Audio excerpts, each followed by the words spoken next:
제6장 성인기 영양 들어가도록 할게요. 이제 성인기 영양도 한 문제, 노인기 영양도 한 문제, 이렇게 한 문제씩 나와요. 근데 꼬박꼬박 다 나오는 파트이기 때문에, 자, 성인기 같은 경우에는 전 생애 주기에서 제일 길어요.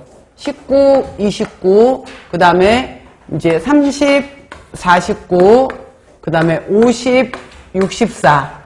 이렇게 해서 이제 크게 세 단계로 나누어요. 세 단계로.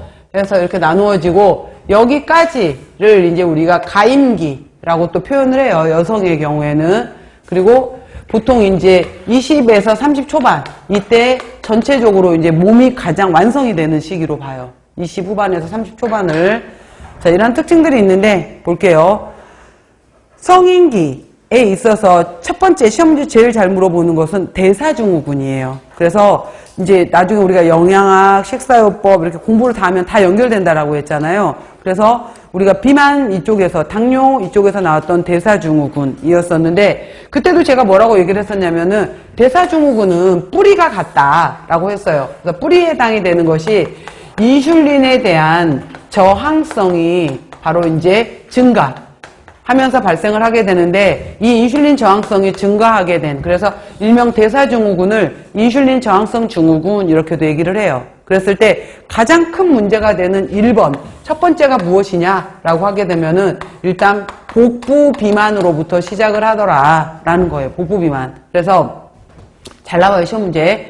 우리나라 기준에서 남자는 90cm, 약 34인치 정도. 그러니까 1인치가 2.54거든요. 나눠보게 되면은 34인치를 넘어갈 때, 여자인 경우에는 85cm를 넘어갈 때 복부 비만이다. 줄자로 바로 체크를 해요. 줄자로 체크를 한다라는 거.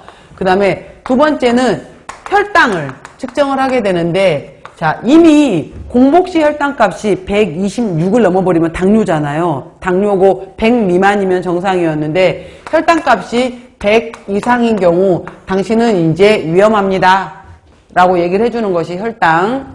그 다음에 이제 세 번째 오게 되면은 혈압이 있게 돼요. 혈압. 그래서 이미 140에 90을 넘어버렸다 라고 하게 되면은 이미 고혈압이야. 그리고 우리가 120에, 기억나시죠 여러분들?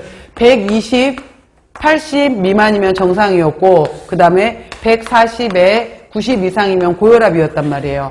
여기 낀 사람, 여기 중간에 낀 사람, 그래서 130에 85 중간에 낀 것들, 낀 숫자. 그래서 혈압이 130에 85를 넘어, 둘 중에 하나만 넘어가도 당신은 위험합니다 라고 얘기를 한 거예요. 그 다음에 네 번째로 중성지방. 중성지방에 있어서 우리가 150 미만은 정상이고 200 이상의 고중성지방 혈증이다 라고 했었는데, 150 이상으로 올라가게 되면은 당신은 위험합니다 라고 얘기하는 거예요. 다섯 번째, HDL 콜레스테롤에 해당이 되는 거에서, HDL 콜레스테롤에서 남자는 당신은 40 미만일 때 위험하다. 그 다음에 여자는 좀 더 높아야 돼요. 50 미만인 경우에 위험하다 라고 해서 이 다섯 가지가 주렁주렁 열렸는데, 자, 복부 비만에 혈당이 100 이상으로 올라가게 되면은 당신은 이미 당뇨로 넘어갈 인자를 많이 갖고 있다 라고 얘기를 하는 거고요.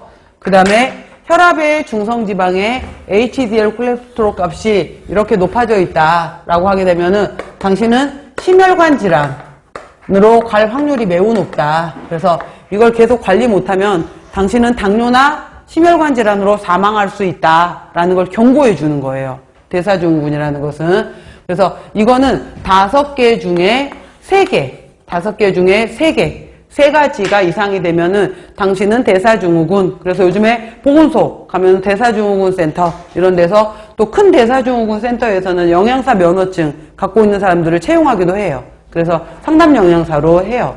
그래서 이런 뽑는 것도 있어요. 영양사 뽑는 것도. 상담, 지역 주민들 왔었을 때 어떻게 이제 식이 상담 해줄지. 그래서 뭐 혹시 알아보세요. 우리 동네에 그 보건소에 영양사 뽑진 않는지 상담 영양사로 뽑아요.